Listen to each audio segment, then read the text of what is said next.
or coffee, tea, water, whatever. Paul, what is it that you're drinking all the time? This would be a ginger orange herbal tea. Oh, look at you, so highfalutin out there. There you go. Hypnotize you with the glass, with the mug. So today we want to cover a little bit about what's happening around the internet with some of the leaders in the internet. I'm going to share with you two different approaches to connection that you might take and implement in your own business, or get ideas, or tap into, or just, do whatever you want to do with them. And so we want to talk about what the pros are doing right now. And if I may boast for a second, I've been preaching for years. I just now looked up my first Hangout video was 2012. So for 8 years, I've been preaching this shit. Right? And now finally you guys are paying attention. Now you're finally Now. listening. All And it only took the feeling that the world was ending. That's exactly all. right. Big deal. All we needed is a tiny little virus, and now all of you are paying attention. So thank you very much, Corona. So what I've been preaching is that we need more connection than content, more access than information. And I've been begging people to get off the podium of the webinars and the broadcasting videos and the podcasts and all that jazz that just like basically talks at people, and bring people in and engage with them face to face in real time to deliver the real value. And finally, thanks to a little virus that started in China, now people are doing that. So I want to share with you two cases of how people are doing this differently. Okay, one of them, and Paul, you jump in whenever you want. And before I forget, Viral Connectivity Live is where you hop on in and talk to us, because I'm sure you have something to say about this topic. So I'm just going to share my monitor, and you can see GaryVee started this thing every day, 9 a.m. Eastern. He goes live only, surprisingly enough, on Facebook and LinkedIn, not YouTube. Which is big, weird. Oh, I just got a message. Let's close that message. So, he goes live on Facebook and LinkedIn. He gets a lot more views on Facebook. LinkedIn, he goes live. And what he does is just basically opens up a Zoom call and talks to people. That's it. That's the entire thing. And then here's the magic of what Gary does, right? So he does that on LinkedIn. He does the same thing on Facebook. Gets tons of views here on Facebook, which is great. Comments, shares, everything. Now notice how he's building his audience. I don't know if you can see, but all they're doing is like, text your questions to this phone number. And what's interesting about what Gary is doing with that, he is building an SMS list. It's one too many. Yesterday we talked about how to use Telegram to do something very similar, right? So Gary has a text platform. People text to him and he texts to them. So he gets everybody's text into that number, and he can broadcast to everybody, send a text to everybody, and send one-on-one text from that broadcast. So what he's doing right now, he's grabbing people's phone numbers, not their emails, not worried about website signups or visits or anything like that. Just grabbing phone numbers and interacting with people. And then, remember I was saying, get user-generated content. You don't know what questions are coming up in people's mind. And right now you're playing the guessing game where you're sitting there and going like, I think my audience is struggling with this. Let me create some content, put some ad money behind it, and then see, if it resonates. Instead, what you should do is do exactly this. Check this out. So he's creating this content, right? And then he takes that and shares an email with basically all the questions that people were asking him. All that user-generated content, he did not have to think about. He didn't have to create a product. He didn't have to create anything. There That's it is. freaking smart. I'm Right? like, oh. It's totally smart, right? And The segmentation of it is not just like dropping the whole thing and go and watch the whole thing, right? He's cleaning it up and making it laser focused point by point by point. That's really going to grab people's attention. Exactly. And he's featuring his viewers, right? So it's not about like, look at me, I'm the smart person who asked that stuff. He goes like, no, Johnny wants to know, and Eric asks, and Because then it's a job interview, right? So you're basically featuring. And so what are all these people going to do? They are going to share it because they're going to be like, oh my God, look at me with Gary Vaynerchuk. Yeah, He it's like answered I my got question, on TV, right? right? Yeah. Everybody's going to be like, look, I just got in and I'm talking to Gary. And what does Gary have to do? Basically, just take that, and I'll show you, and turn this into the content. What? So one interview with people that came in and asked him the questions that he didn't have to guess what content was there. No setup needed. Freaking Zoom, right? People coming in, asking him questions, take that Zoom and turn that into content, celebrating your audience and their question in this time. So what happens? Tons of content that you don't have to sit at home, write, draw, use Canva, create, all that stuff. Tons of content out of the wazoo, right? 2, you are the go-to person. You are the helpful advisor. You are the friend for the road in times of trouble because you are the one helping people out, right? On the fly. It's not like they gave you the questions ahead of time. You had to think about it. It was edited. Now it's here. On the fly, in the moment, you're the guy who has the answers, automatically positions you as the go-to person in your niche, right? And then everybody says like, hey, yesterday I talked to GaryVee. He does this every day. Come on in. Text him, maybe you'll get on. What happens? Paul? He's building his list. So all right, so here's the slightly skeptical version of me though, right? Yep. So like, I'm like, he's leveraging his celebrity in a way that most of us cannot do, right? Like he has a rabid fan base of people who would kill to be able to hang out with him like this. So like, I don't have that. Like I have some fans, but I don't have fans like Gary. So like, if you're a small fish, in the ocean, like most of us are, do you think it translates the same way? Yes, if indeed. we just did because this is what we've been doing for our clients all along, right? So if I'm interviewing, let me think about someone with a big following that I'm interviewing. Drawing a blank, but like, let's have a big name. Okay, so John Gray, Men Are From Mars, Women Are From Venus, or when I interviewed Guy Kawasaki, right? So what happens? First of all, when you are creating your videos, and Matthew Rose is watching us, come on in, Matt.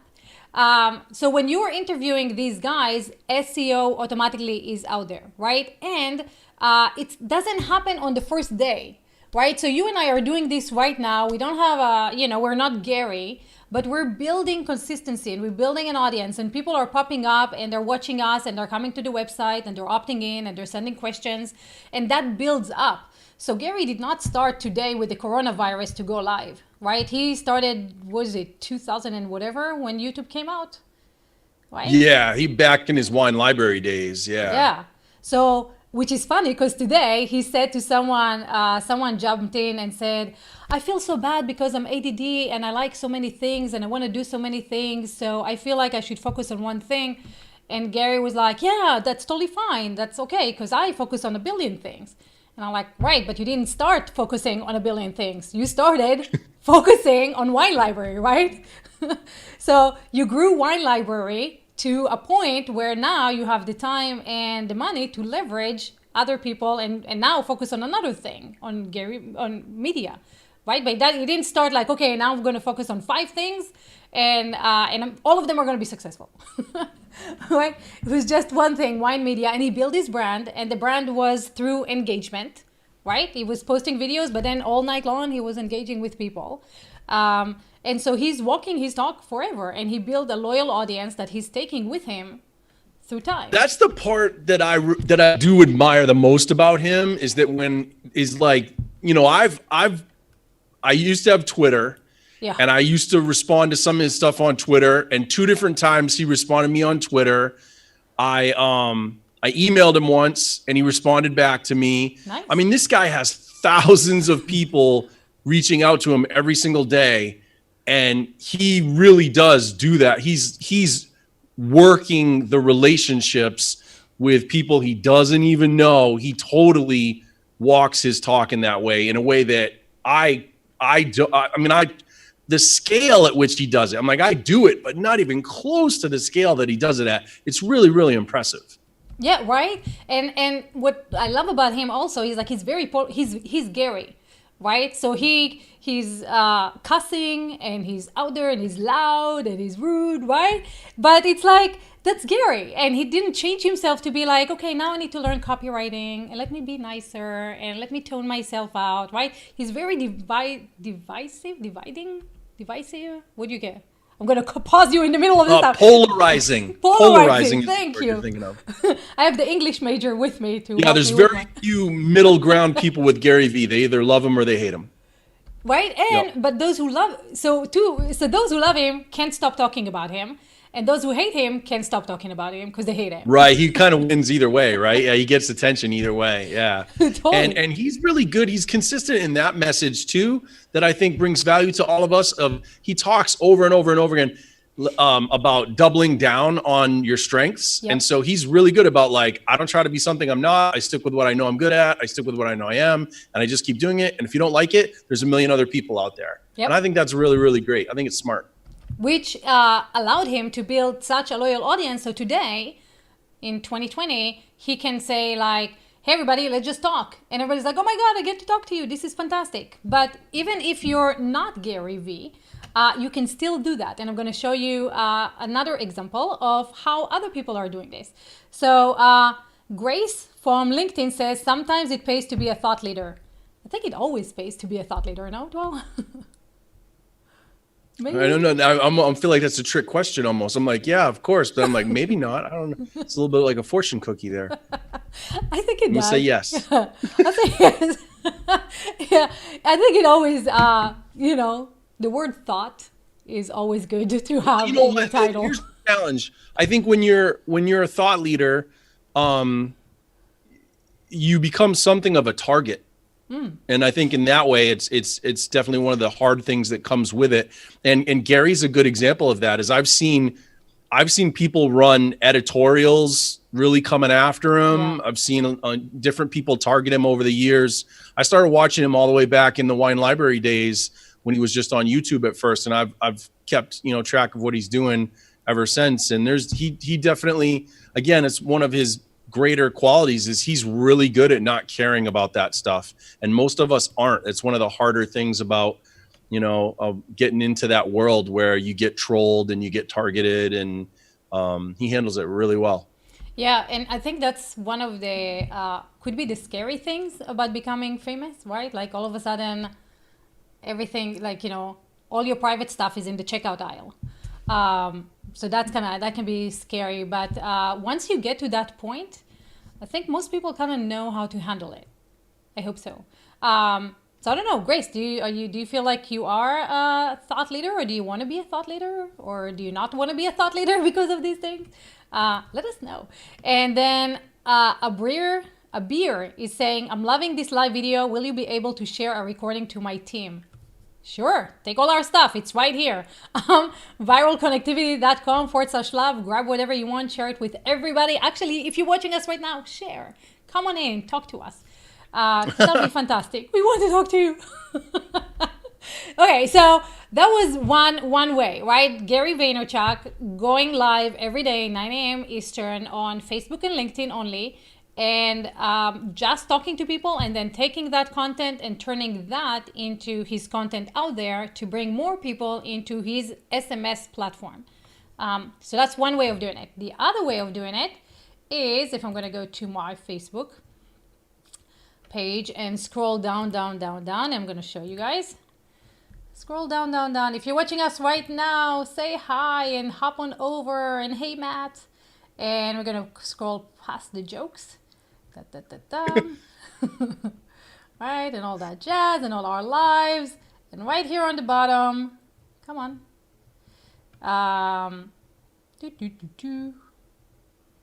dude, I share a lot. What the heck? It's like, shut up and get some work done. Okay, so right here, Roland Fraiser did a Zoom call only on Facebook, only in Zoom, and he opened it up to him and Jay Abraham. So they had about, because Mama is paying attention to the numbers, they had about 167 people joining them live on Zoom, another 60 or something on the Facebook Live, or more. So maybe around 200, 300 people joined the conversation with Jay and Roland. And so what they did is they said, okay, you got 5 minutes. Ask me whatever question you want and I'll answer it and then we'll move on. So someone came up, 5 minutes. Diana was taking time. They asked the question. They got an answer from Jay and Roland. And they went on like that for about an hour. And at the end of the hour, they pitched their service, which is basically, do you want to still have access to us? Hop on in. There's 1 month for free. You can keep picking our brain. And after that, it's $9.97 a month. And so the way that they're using user-generated content is by, hey, access, right? They didn't create a product. They did not create a funnel. There's no ads going to it. They're just going live every day, showing people that they can add value and then saying, hey, do you want more access to me? Do you want continued access? Then here's how you can get that. Or you can keep coming on the lives and maybe Diana will bring you in and now you get to pick other people's brains. But you're seeing two ways, right? One, building your SMS platform, connecting with people, answering questions, no time restrictions or anything like that. And the other one is like, hey, get a taste of what I can offer you in terms of my expertise and knowledge. And if you want more, here's how you can get that. So which one do you prefer, Tom? Paul, how are you? I don't know where Tom came from. Is this at the point where we haven't even made it a week and you're drinking? Know. And I'm already messing it up. Thank goodness it's on live and not in different situations, you know? So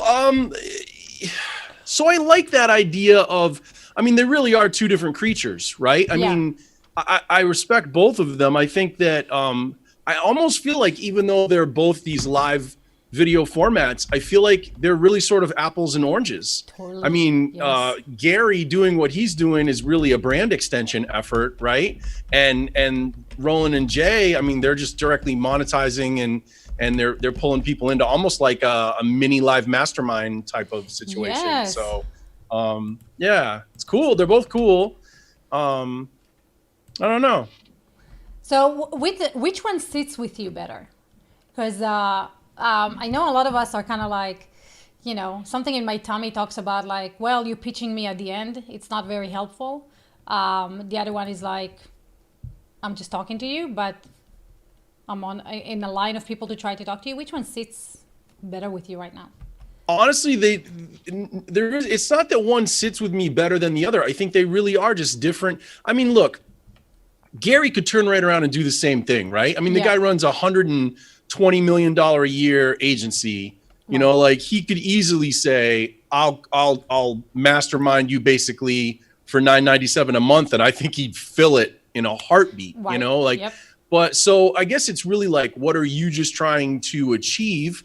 And I always think, you know, as a small business owner, I'm always trying to think, and again, this is one of the things I learned from Gary early on. I'm always just trying to think long-term, marathon, not sprint. So for me, I always start with branding first, always. I always think I want to know that people know my name as far across the globe as possible. And that if I keep making that effort to consistently represent that I'm passionate about what I do, I love what I do, and I do it well, the money will take care of itself. I really have always believed that, and it's always borne out for me. So I tend to lean more toward Gary's stuff. Yeah. I think that there's a challenge when you get to the Jay and Roland's approach is the whole, like, how do you know you're delivering value? You know, like, and I didn't even know who those guys were until you told me about them last week. That's so, again, I tend to be so focused on what I'm doing that I don't keep my finger on the pulse of stuff as well as you do in that regard. And so, like, if I heard those guys, you know, $9.97, I was like, I don't know who those guys are. What do I care? I'm not paying $9.97. I think so because there's no brand recognition. You see what I'm saying? Why? You know, but that's like super interesting because it really depends on what circles you run in, right? Because Totally. Yeah. You've heard of Jay Abraham, haven't you? I don't think so. No? I don't think so. Not until you talked about him last week. I think this is the biggest challenge of the time in history that we live in, Yifat. I've come up to this theme over and over again. I think one of the biggest challenges for all of us in terms of business, in terms of culture, is we now live in a time with 7 billion people, almost 8 billion now on the planet, where so much has been accomplished and created and distributed. You simply can't keep up with it all, even with the internet keeping everything at your fingertips. There is such a flood of creation, whether it's books, movies, music, podcasts, manuals, brands, whatever it is. There's so much of all of it that you simply can't keep up with it all. And that's why you end up with like these funny moments where that time that Kanye West did something with, remember the time Kanye West did something with Paul McCartney and like Twitter went on fire and young people were like, yo, this dude that Kanye discovered is awesome.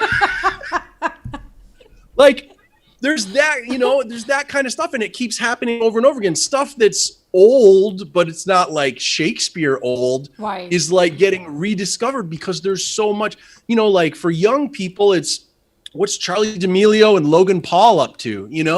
And older folks are like, who's Charlie D'Amelio and Logan Paul? And it's this constant, like you can only, right? That's what I'm saying. Like Logan Paul's a big shot YouTuber and Charlie D'Amelio is the 15-year-old girl who's got 30 million followers on TikTok. Well, there you because go. she dances in her room because she just loves to dance and it blew up. Like that's what I mean is like everything is so vast now. And yet segmented within the vastness that you just can't keep up with it all. So, which is, it's good news and it's good news and bad news, right? So it's good news because there's so many people, guys, and we don't need so many people to work with. So in that way, you can start getting into abundance mindset, right? Because we have so many people out there that you can help. And it's bad because it's so much harder to kind of like rise above the noise. And Matt will tell us exactly. Oops, Matt, where are you? Yeah, you're unmuted. You can see me. There we go. Yeah. I was going to say, just like Paul was saying, businesses, for the most part,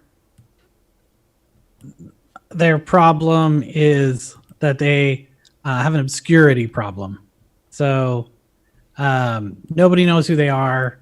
They're not reaching enough people. The most important part is how can I show people that I'm going to help them by helping them first, right? Putting out that helpful information first, being the one who, in a time like right now, like when there's a crisis on, especially for small business and, solo entrepreneurs and stuff, this is a huge crisis. A lot of their business is just literally failing. Or in some cases, like I've seen people where it's like, it looks like their business fell off a cliff, right? They've lost 90% of their business overnight, kind of thing.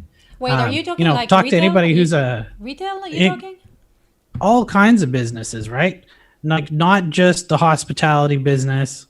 Some kinds of retail are literally shut, right? Because they're not an essential service. So when they have a stay-at-home order, they're stuck. But if you're like a portrait photographer or something, or you're an event planner, or you make trade show booths for a living, right? I mean, you're just zero. Right? Yeah. Your business is dead.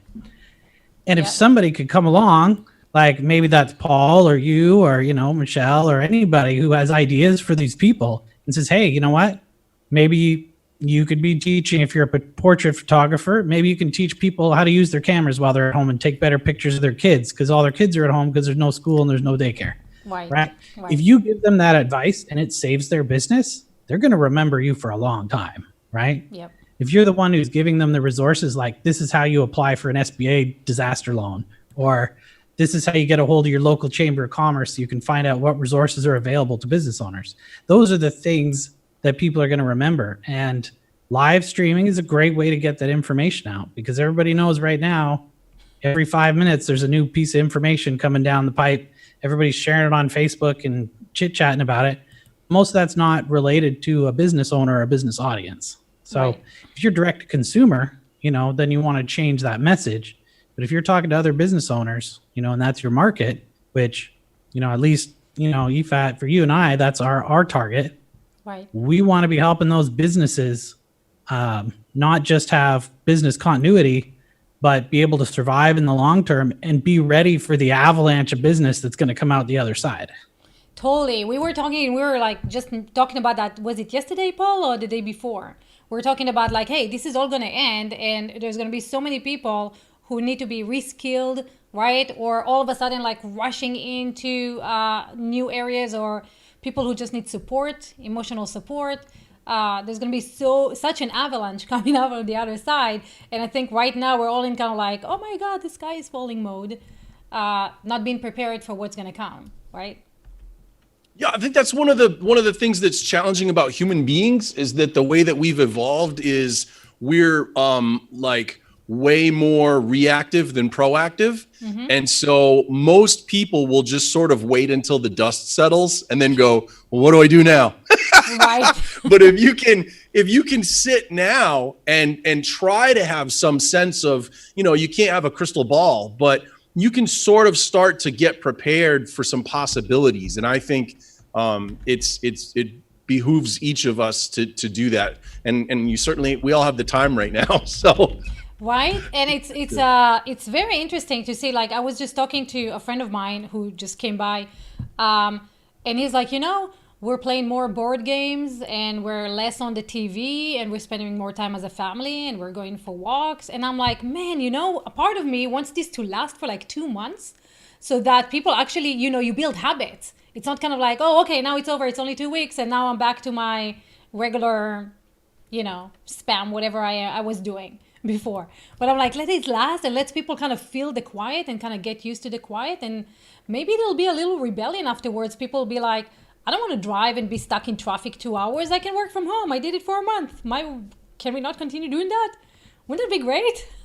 Well, that's the very real possibility that, again, I think we all have to consider is that I think you could see a huge shift in how businesses operate after this. I think you're going to see a whole bunch of businesses who had traditional leadership models in which they were like, you need to be here. We need to be here. And now that they're forced, and they see that their business not only like was able to stay afloat or, I think they'll see they were able to do more than just tread water.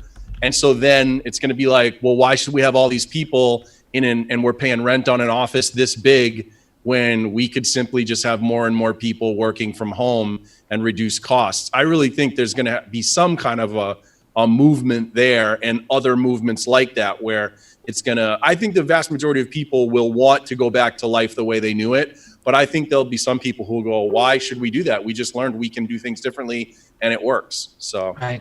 I sure there's hope gonna so. Be, Matt, you're talking. Sorry, go ahead. I was just going to say there's going to be a whole bunch of people who can realize that I don't need to drive into the office. I can have this meeting here. We don't necessarily need to book an event space in a hotel and supply coffee and food and all these things when we can do this online. But I think also the opposite is going to be true. In some cases, people are going to go, man, this meeting is not getting the relationships made like it was when we were in person, kind of shaking hands and stuff. So I think it's going to kind of go both ways, really depending on the industry and depending upon the type of business. But how about, you know what else? The other thing that's going to come from it is, this is so funny. I was talking with my best friend the other day, and he goes, I finally left the house today. I go, what'd you do? And he goes, I just ran down. He goes, I want to try to support local businesses. And so he goes, I went to get takeout at this restaurant. And he said he was in there. And when he went in, there was a guy waiting for his takeout. And he stood behind him waiting patiently. He goes, I could immediately tell. He goes, this guy just looked like he was a hot mess. And I finally said, so how you doing today? And he said, the guy turned and said, I have now been working from home for 5 days. My kids are home. He goes, it's a disaster. He said the guy looked like he had been mugged. And he said that the guy goes, this right now is the single best part of my day. And we've been doing this forever. Again, So we're like, there's going to be like things people are going to, you go, all right, so that he took some things for granted, didn't he? And he might have to make some adjustments if he's one of those people who ends up not going back to an office. What do you do? You know? That's true. It's true. Let me, Bridget, let's unmute you. First time here, super awesome. Let's see. You unmuted? Mute. Oh, there we go. Hello, and you're not Paul. How are you? Hi. Great. Yes, this is my first time and obviously still trying to figure out technology. Well, welcome. Super excited that you hopped on in from all the socials. And how did you find us? I'm curious. Well, I have a podcast called CEO Blind Spots, and I was just looking to see because someone made a comment. So I just happened to be on LinkedIn because my call got rescheduled that I had planned. And then all of a sudden I don't know how it happened, but I saw you pop up, and I think it was 2 days ago or something. I saw you with Jay Abrams, and I'm in definitely my uncomfort zone. And unlike other people that I've heard on this, I've only listened for about 10 minutes, and the two gentlemen I heard say that they've got time, and I have zero time. I'm here because my call got rescheduled. I work with clients, and I've been on the phone nonstop because they're laying off people. I'm in Houston, so the oil and gas business is not good. And oh, wow. I'm on retainer with them, and I'm in the middle of trying to also create an online program or figure out this online stuff, which I've never done. I used to have a staffing company that I sold, and I had 40 employees. Now it's just me, and I'm a single mom. My daughter is here. So I have no idea how to, I want to help people. So I'm doing a podcast now daily with just some tips for leaders, but I'm Facebook, LinkedIn. I just happen to be there because that's where I'm posting my podcast, but I know nothing about online business and social media and everything. What the good stuff is? You don't have to know, like what Gary's saying, do what you're great at and outsource what you're not good at. So, yeah, and I am outsourcing, but it's hard for me to tell who actually knows what works, because so many people are quote unquote experts on this online stuff. And I'm big on outsourcing. I've outsourced someone to help me with set up Entreport, and they're going to help me with an online program. But it's hard to tell. How do I know who actually can help me? Yeah. And then the second question is, we're all unique in our skill set and what we want to achieve. So what I love about what you're doing right now is it's live and people can ask questions. My concern is I've started to get a lot of people reaching out to me, and I don't have time, which is why I try to build Entreport to have some kind of follow-up system. Yeah. But how do you scale online in the midst of I'm busier than I've ever been, and I'm not going to have time to answer every leadership one-on-one question? Yeah, wow, that's a great one. I think I have a good answer for that. Go for it. So I know you were talking about people having more time, and in your case, you don't have more time. Well, in my case, I definitely don't have more time. So I run an agency in just outside of Portland, Oregon. We've gone to a podcast every 2 days instead of every week. We've been live streaming 5 days a week instead of once a month. And what we're doing is building out on our website just kind of a quick and dirty kind of form where people could go ask us a question for the podcast. We tell people like we're going to have an automated canned response in our email to say we'll try and get to your question as soon as we can, so we can just pick out the ones that are the best, right? And if it's people trying to work with us, I think what you need to do is just kind of have some questions pre-prepared that you can use to qualify people with, and make that it's called a canned response in our email system. It's going to be different for your different email system, but it's a pre-generated email that when somebody sends you a message or an email, you can just hit the button, it puts the information in, and you hit send. And that's going to save you tons of time. And then when people send you the information back, you can start with the most qualified and work your way down from there until you run out of time, basically. And then everybody else gets a message back that says, sorry, we've had a huge response, I appreciate it, but we'll get back to you as soon as we can, kind of thing. Because you just you've got to prioritize, and that's the only way it is. But you also don't want to ignore people. So that way you have a canned response you can send to them, or a form that they can fill out that responds automatically, so that you can get back directly to the people you need to, but not be completely bombarded by, like you were saying, like the management 101 type questions. Does that help? Yes. So thank you. It helps with part one. Yeah. The part two question is, I do you make a know? lot of money with what I do right now, and Yeah. I'm kind of doing this podcast just to give. I'm not expecting anything out of it. What I am in the inquiry of is, how can I scale my business and make money? And it seems like there's a lot of people who are really great on social media and are dead broke. And Yeah. so, and I truly, so does it even make sense for me to try to build an online business that would make good money in this environment where everybody's giving away free books, free this? I'm also, free advice on the podcast that normally I charge lots of money for. Is there a viable online business right now? Yeah. Can I ask a clarifying question? Yeah. I was like, you guys, let me speak. No, go ahead. Bridget, if you already make a lot of money doing what you're doing, why are you considering another way of making money? Because it's only me. Like when I had my staffing firm, I had 40 employees and I could delegate really easy. What I do now is just me, and I'm a single mom, and I'm fully financially responsible. I lost my entire fortune in a Ponzi scheme a couple of years ago. So I'm rebuilding. So I'm blessed that I make a ton of money like year to year, but that's one piece. The other piece is, if something happens to me, if I don't show up, nothing happens. Right. And so, and I'm getting, I myself was an entrepreneur, right? So there are companies going bankrupt for silly reasons. And I wish I could help them. And there's only one of me. So part of it is a struggle. That's why I'm giving for free as much as I can on my podcast, right? So that's my, so that's what my question is: can I scale this way?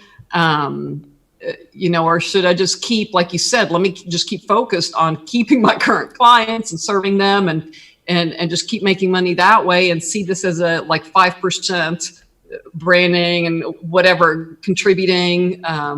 Or is there truly a way where, because my family's in the Netherlands, so my name's actually Birgit, and I would love to, go to the Netherlands with my daughter and help my parents there, and right now it's one-on-one. Everything I do is one-on-one. It's at the executive level, boardroom level, and it's one-on-one. So if I don't work, I don't make money. Very different from before. Right. So may I? Go ahead. Thank you, guys.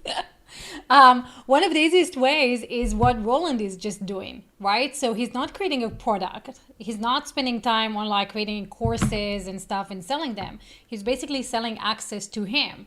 And it sounds like all your clients want access to you. So without doing anything super complicated, if you offered, you can access me, same rate as Roland, higher, lower, whatever you feel comfortable with, right? You can access me once a week, twice a month, on Zoom, and ask me any question you want. You don't need a funnel. You don't need an email opt-in list. You don't need, all that stuff. All you need is pay here, and here is the link to the Zoom, and here's where we're meeting twice a week.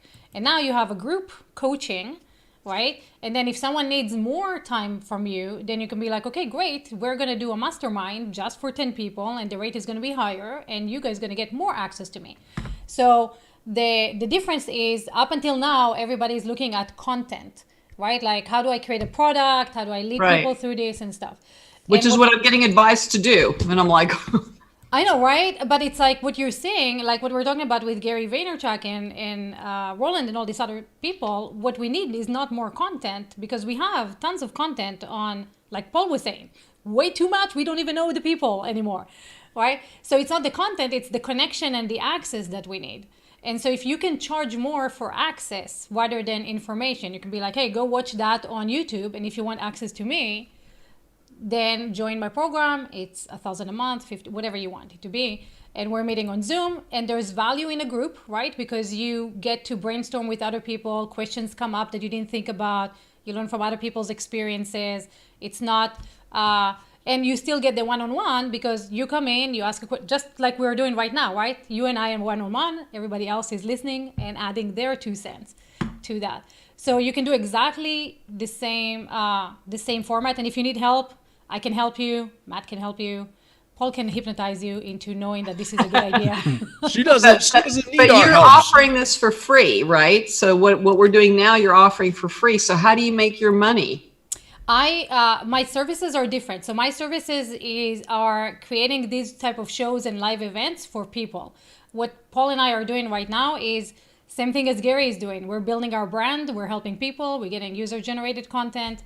And we're helping with that cabin fever that we're all suffering from, right? I think yeah. There's one more thing, and it kind of relates to what everybody's here is doing and kind of the advice that you're getting at the same time.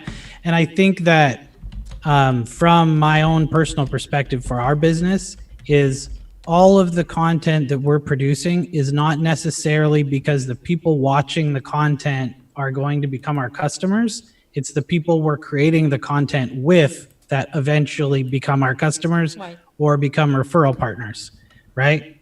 So if I have someone on my podcast or I have someone, like I'm meeting you guys on here right now, and then we have a conversation later, and then someday someone I know needs your service or someone needs my service, then we can work together.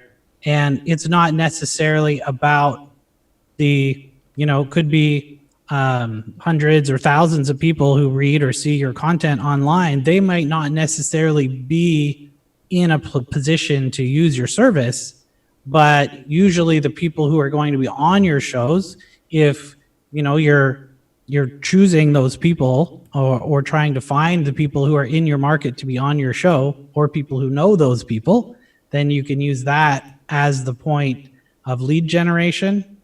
And you can also, there's lots of people that are, out of work or have less work right now. So if you need to delegate some other responsibilities, you should be able to find people who can do that work if you do have one-on-one work that's paying you. Because just like they were talking about Roland Fraiser earlier, he calls it dancing bear syndrome. It's when the bear stops dancing, then you don't keep making any money, right? So if you're not working, you're not making money. So you need to take those lower dollar or lower value tasks and start giving those to someone else so that you can spend more time making money and, spend your time building the relationships. Because as we all know, the more people in your network, the more powerful the network is. So that's where I think the meetings and stuff come in, and what, Yifat is doing here is so important. Thank you. Does that help?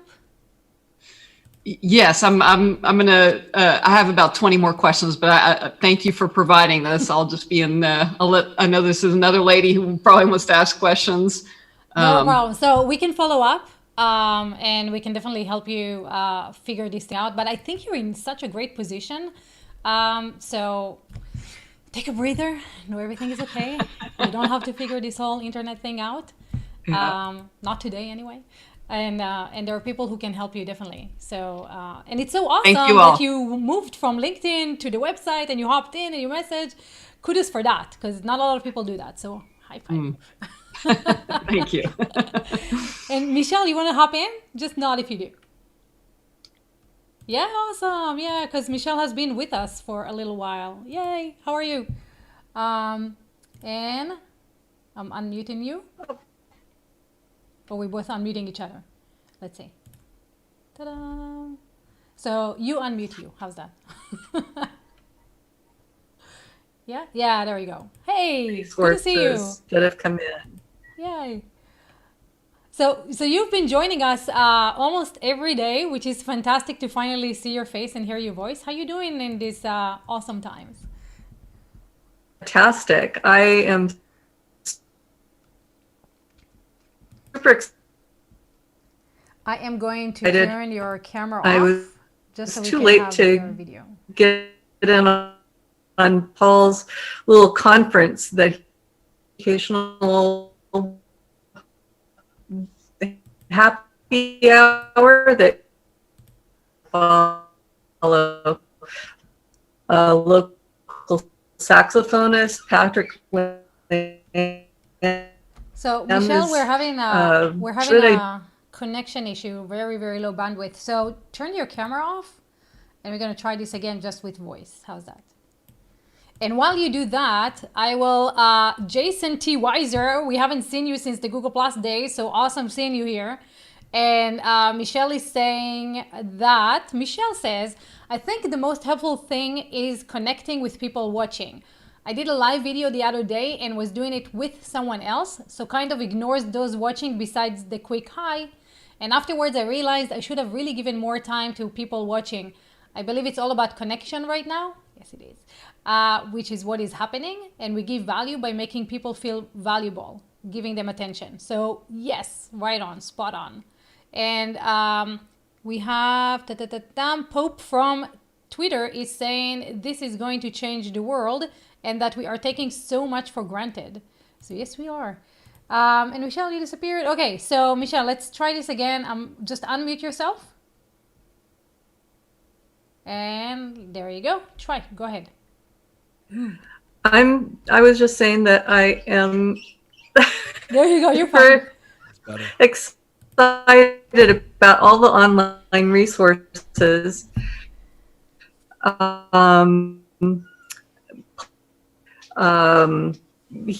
love the happy hour video streaming that he's doing.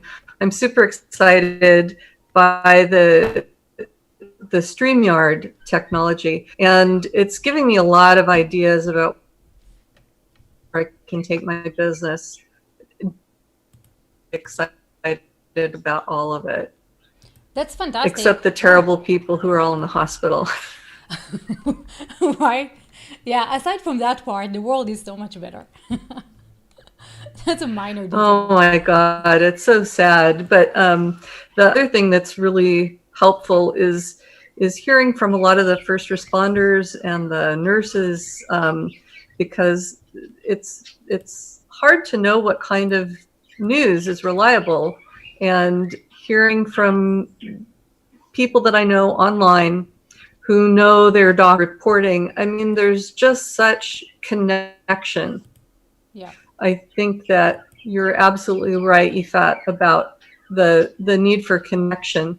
When you can trace the news from someone I know to someone that they know personally, and that now travels so quickly, that's incredibly useful and helpful. That's true. And if you want, next week, right, Paul? Next week we are going to talk about StreamYard and how to set that up. Next week we're going to talk about what? StreamYard and how to set StreamYard up. Oh, I hope so. We're going to start exploring a little deeper functionality on that. That'd be cool. Yeah. So once Paul's summit is over, then we're going to dive into that. So if you want to do more StreamYard, Michelle, what I recommend is get hardwired now. Do that. Get a wire from the internet, connect it to your laptop and your router, so you have like really high internet speed, and that way you can start streaming. So we'll talk about some of the limitations of streaming and what kind of a setup you need to have and all that jazz. StreamYard takes some of it away, but you still want to be connected, because if you're finicky on Zoom, you might not have a strong enough connection to stream. So we're good, right? We're good for today. We know what the pros are doing. We know what we're going to do. And today is Thursday. We have tomorrow. What time? Tomorrow you have your summit all day long, Paul. I do have my summit all day long. It's true. Hold on. Let me check my schedule, though, see if I get lucky with my schedule.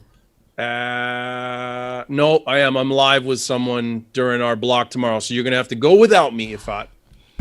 What am I going to do without Paul? Bring in a special guest. Bring a special guest. Preferably okay, special guest somebody amazing. Yeah. Let's not find you a replacement. How's that? Cannot be replaced. So tomorrow, me and mystery woman, man, or someone will be up at 1 p.m. Central, 2 p.m. Eastern 11 a.m. Pacific. Grab your coffee and your snacks and come on up and ask us any questions that you want, because we love talking to you and each other. So this is where you smile. There you go. Ta-da! Got him to smile. So, okay, guys, thank you so much. Have a fantastic Wednesday. We'll see you tomorrow. And if you haven't yet, hop on into Paul's Summit because it is fantastic. Who's going to be at our time? Who am I competing with? Will Horton, who is like a world famous neurolinguistic programming practitioner, great guy, so great, addiction counselor, psychologist, NLP trainer, awesome. Yeah. So even though they're great, we are great. No, I'm kidding. Go whatever you want. We're both recording. You're gonna have access to both of them at the same time. If you want to chat with us, come on up, chat with us. If you want to talk about addiction, hop over to Paul. And Matt and I are gonna have a podcast tomorrow as well in the afternoon. I forget. Haven't checked my schedule. So look for that, because we're going to be live as well, and you can talk to us as well. So many opportunities to chat and get out of the cabin fever and have a blast and practice your video skills. So thanks again. I'm going to open up a podcast. Paul is going to finish his summit, and we're going to see you guys tomorrow. Bye.